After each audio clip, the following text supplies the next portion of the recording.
अस्सलामुअलैकुम। क्या हाल चाल है बच्चों आपका।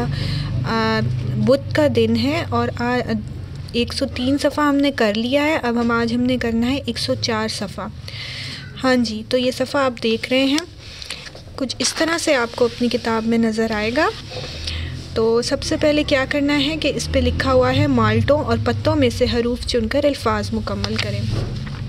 ये देखें, इस सफ़े के आखिर में कुछ माल्टे और 7 पत्ते बने हुए हैं जिसमें आपको लफ्ज़ नज़र आ रहे हैं, जैसे लाम अलिफ ला, रे वाओ, चे वाओ चो, रो लो, को, काफ वाओ को और रे अलिफ ला।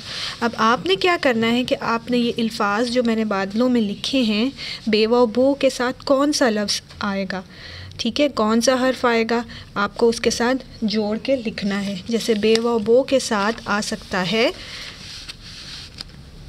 लाम अलिफ ला भी आ सकता है, जैसे बनेगा बोला, और लाम वाओ लो भी आ सकता है, ठीक है, जिसके साथ बन जाएगा बोलो, ठीक है। उसके बाद है मीम वाओ मो। अब आप मुझे बताएं कि मीम वाओ मो में कौन सा लफ्ज़ आएगा।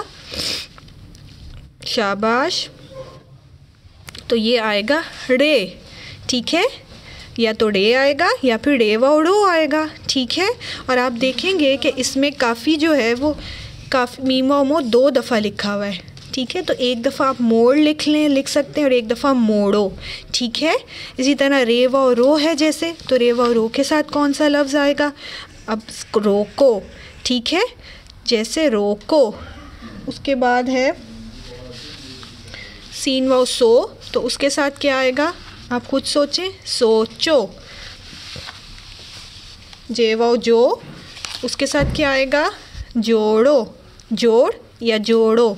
तो इस तरह आपने इस माल्टों और पत्तों में से जो हर्फ लिखे हुए हैं उनके साथ दूसरा हर्फ मिला के आपने लफ्ज़ बनाने हैं, ठीक है बच्चों। और हाँ, आप लोगों को ये ख़ुद आता है तो अपनी अम्मी से बिल्कुल भी मदद मत लीजिएगा और ये ख़ुद कीजिएगा। मुझे पता है कि मेरे बच्चे बहुत अच्छा पढ़ते हैं। शाबाश।